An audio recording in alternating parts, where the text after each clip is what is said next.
man kayo ng mundo naroon. Good evening, good morning, and good afternoon po sa inyong lahat. And for today's video, magtatanim uli ako ng mga bagong bili kong mga succulent. Ito ay nabili ko last day pa, galing Benguet. At isi-share ko rin kung paano ko inaalagaan ang mga bagong ripat ng mga succulent. Medyo large size sila. Nakatanim na rin ako ng mga nauna kong mga succulent. Mga big size naman sila. Siguro mga XXX or 2X sila. Yung mga carunculated ko last day din. Kaya ngayon, ito rin. Susunod ko yung mga carunculated pa rin. At mga clamp na mga succulent ko na bagong bili. Tara, ipat natin sila. Ayan po ang aking ipapat lahat. At ito po yung aking gagamitin. Yung potting mix ko. Naglagay na po ako ng pumice on top para hindi na po ako maglalagay mamaya. At uunahin ko si Beyonce. May tag pa po sila. Kasi ilalagay ka po yan sa ilalim yung name tag nila. Gaya po ng aking ginagawa. Yan, maglalagay po ako ng cinnamon. Ididip ko po sila. Lahat. May mga succulent na pala rito. Yan, yung mga carunculated na yan. Na meron na pong new roots. Ipapakita ko sa inyo. Hindi po lahat pero may mga iba na po na may new roots habang naka-air dry po sila. Butasan ko lang po sa gitna at maglalagay po ako ng cultured soil. Gaya din po uli ng mga ginagawa ko sa mga iba kong mga succulent or gymno and astro. Naglalagay po ako ngayon ng cultured soil para po doble-doble ang kanilang mabilis na pag-ugat. Ang ganda po ni Beyonce. Meron siyang 2 heads. Variegated siya. Sa magtatanong po uli ng aking potting mix kasi lagi po akong tinatanong kung ano po daw ang potting mix ko. May video po ako, medyo matagal na po yon, 1 year na. Yun pa rin naman po yung aking potting mix. Yun lang, medyo may nadagdag lang ako na dami. Pero yun pa rin po yun. 4 lang po yung component ng potting mix ko sa aking succulent. Kasi po, 5 po yung components ng potting mix ko sa mga gymno ko o astro. Yung mga cactus ko, 5 po yung components ko doon. Pero, yung mixture po ng succulent ko, yung potting mix ko po ay 4 lang po. So, kung gusto nyo po ng complete details, i-watch nyo po ang video ko ng DIY or potting mix ko sa aking cactus. Dito muna siya. Itong susunod niya ay Beyonce din, pero drops siya. Potting mix muna tayo. Ito ang pot na aking gagamitin sa kanya. At cinnamon. Baka maligaw ka, dito ka. At dip natin. 4 po yung components ng potting mix ko sa aking succulent. Una po ay vermicast. 1 cup lang po ang nilalagay ko na vermicast. Pangalawa ko pong components ay loam soil. Pero pag ubos na po yung loam soil ko, compost po yung nilalagay ko. 2 po ang nilalagay kong compost. Kasi po, ang compost ko po dito ay soil ng Benguet. Nilalagyan ko po siya ng mga nabubulok na mga organic na fertilizer. Kagaya po ng balat ng saging, sibuyas, kamatis, nilalagay ko din po doon. So, ito muna, dito muna si Beyonce drops. Kung ano-ano pong nabubulok, yun po yung nilalagay ko sa aking compost na potting mix na soil.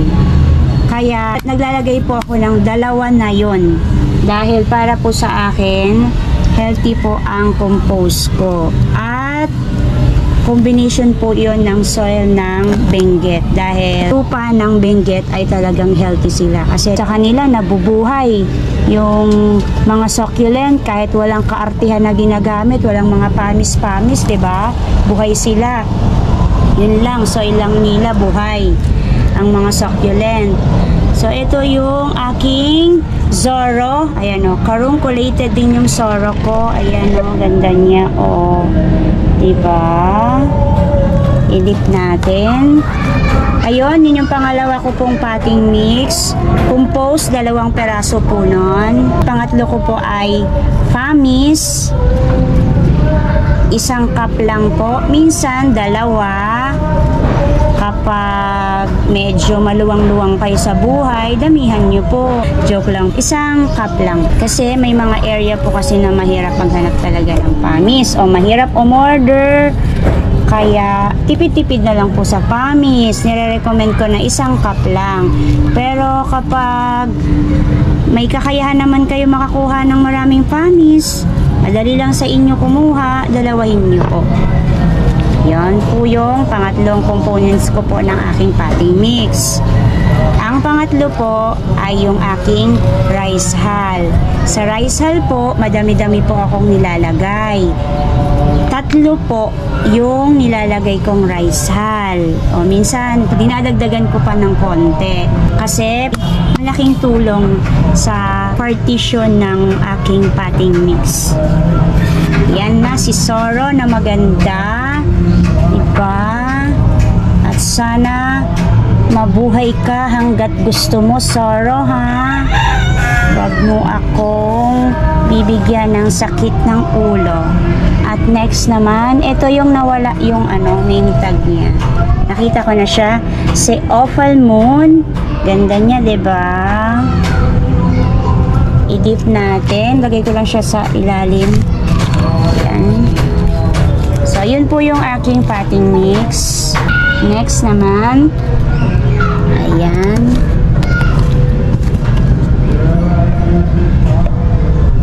Okay na tayo sa potting mix.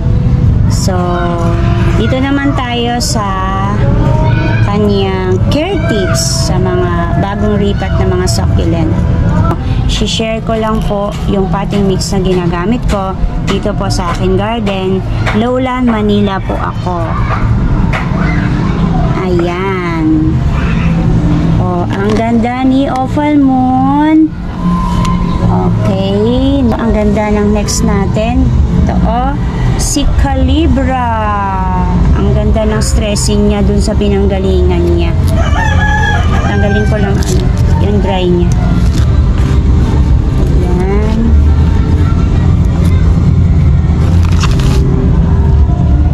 Care tips naman po sa mga bagong ripat ko ng mga succulent. Pag bagong ripat ko po ang aking mga succulent, hindi ko po sila pinapaarawan. Even po morning. Hindi ko po sila nilalagay sa morning sun.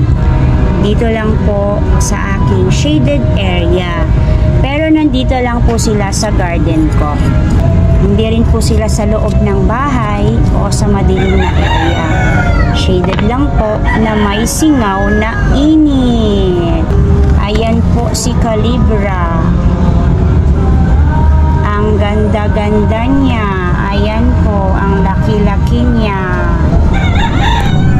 Next, dito muna siya. Ang next, carunculated din. Si Blue Surf. Okay?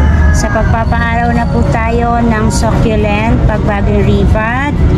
May area po kasi ako dito na malilim lang siya. Mula umaga hanggang paglubog ng araw, hindi po talaga siya naaarawan. Pinapakita ko naman po yun lagi. Marami na po akong mga succulent ko na bagong ripat na doon ko nilalagay at marami na rin po akong video na pinapakita ko po yun, yung side na yun. Ayan.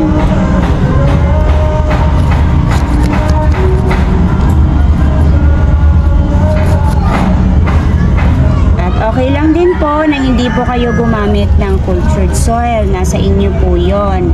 Okay lang din po na hindi kayo gumamit ng cinnamon kung meron po kayong rooting hormone. Kung ano po yung gusto nyo, nasa inyo po yun, choice nyo po yun. At next, tapos na si Blue Surf.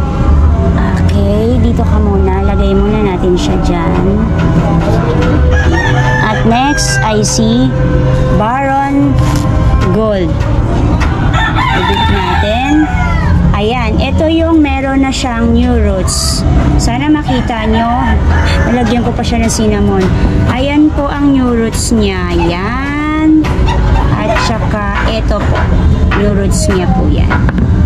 Diba? Kahit po naka-air dry siya, hindi pa po natin siya tinatanim. Nandyan lang po siya sa gilid. Nasa filtered sun. Meron na po siyang roots. Natutubuan po siya ng roots. Kaya, mas okay po na hindi tayo nagmamadali iripat ang ating mga bagong bili o bagong dating na mga succulent, yung mga in-unbox natin. Kasi, kahit hindi pa po natin yon itanim, magro-roots po sila. Ang habol naman po natin para itanim sila ay magka-roots sila. Pero kahit hindi po sila naka-deep sa soil, sa potting mix natin, mag-uugat po sila na naka-air dry. Pero depende pa rin po yun sa succulent kasi may mga succulent po na hindi po mabilis ugatan. May mga succulent na naman, may mga succulent din naman po na kahit naka-air dry pa sila, hindi pa sila nakatanim sa pot, mayroon na silang ugat. Depende lagi po yun sa succulent. O next, ayan, ganda-ganda niya. Ipuli natin. At next, ang kanyang potting mix ay eto. Lagay ko lang muna yung name niya doon. Pagdating naman sa dilig, di po sila mabilis diligan. Ako po, dito sa area ko, halos 2 weeks po ako nagdidilig ng bagong repot ko ng mga succulent. 12 days.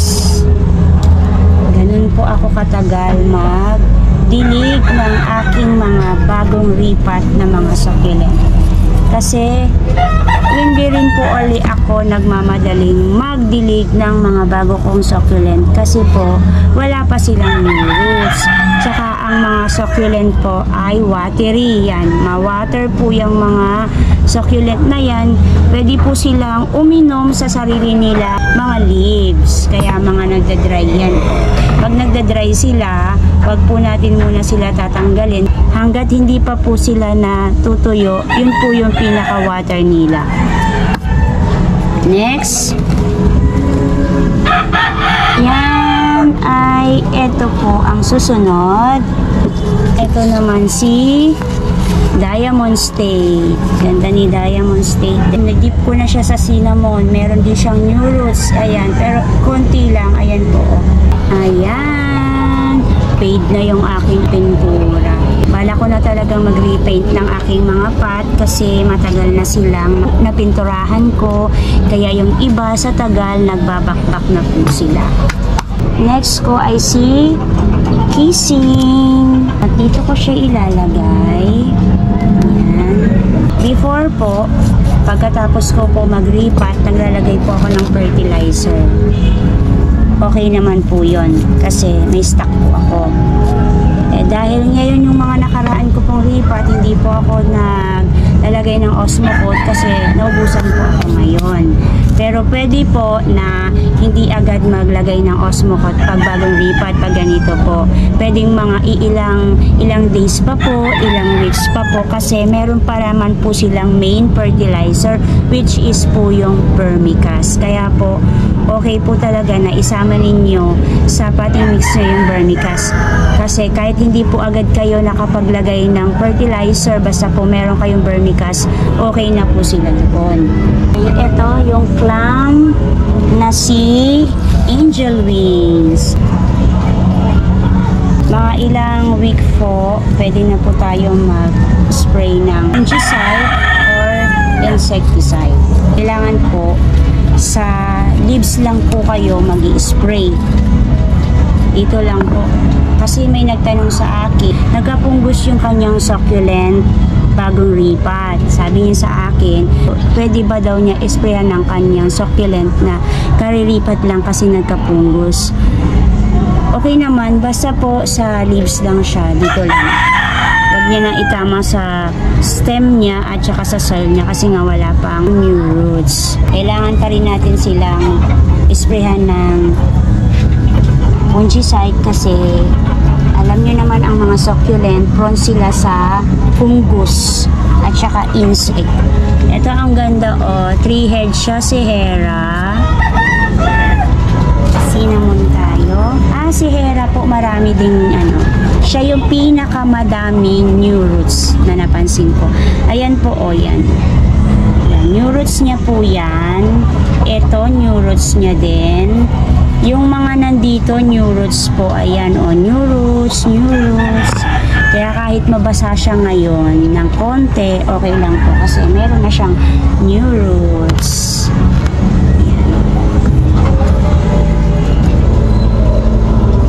Kayo po, ano naman ang inyong way ng pagpat sa inyong mga bagong ripat na succulent. Pwede naman po mag-comment dyan sa comment box ko. Babasahin ko na lang po. Pagdating naman po sa pamis, okay lang din po na hindi kayo maglagay ng pamis on top. Ay, ipapakita ko muna. Ito rin po si Monstrous Red Ives. May new roots po siya. Ito po new roots niya. Madami po. Ayan. Ayan. Halos lahat. Pareho sila nung nauna si Hera. Ito po, yung buong eto niya po. Yan, buong eto niya. Puno na siya ng new roots. Sana nga yung usapan natin. Okay, dun tayo sa pamis on top. Yan. May nagtanong din sa akin. Kailangan po ba daw na may pamis yung, ayan, yung eto po, yung nasa top niya. Okay lang din po na wala po kayong pamis on top. Nasa inyo po yun. Kung gusto nyo po ay yung potting mix lang po ninyo, yung nakikita po yung potting mix nyo, okay lang po yun. Ang purpose naman ng pamis is for fast drainage at saka good aeration ng ating potting mix. Decorative siya. Mas maganda kasi din siya tingnan sa mga plantita na meron ding mga ganyan. Itong malaki na to, meron po siyang new roots. Ayan po. Ito, new roots niya po yan. Ito. At saka, ito, new roots siya. At yung dito po niya. So, last two po ako. Oh yes, matatapos na rin po. Diba? Medyo nakakapagod na nakaka-enjoy po mag-pot ng ating mga bagong succulent.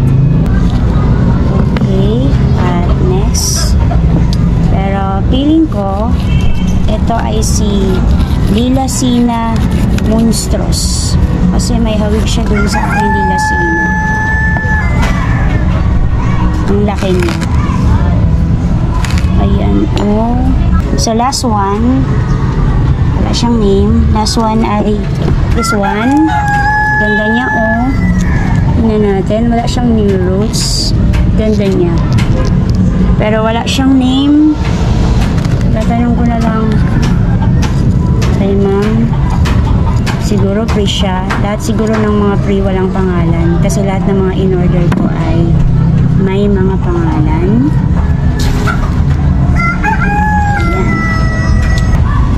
Yan. Okay. And that's it for today mga kadurini. Kung love po ninyo at nagko-collect din po kayo ng mga plants kagaya ko, ornamental plants, house plants, cactus and succulent, please po pa-like po, pa-share na rin po ng aking video. Don't forget to subscribe. Ana Duran. Thank you Lord sa araw na ito. May God bless you all. Bye-bye po mga kadurini.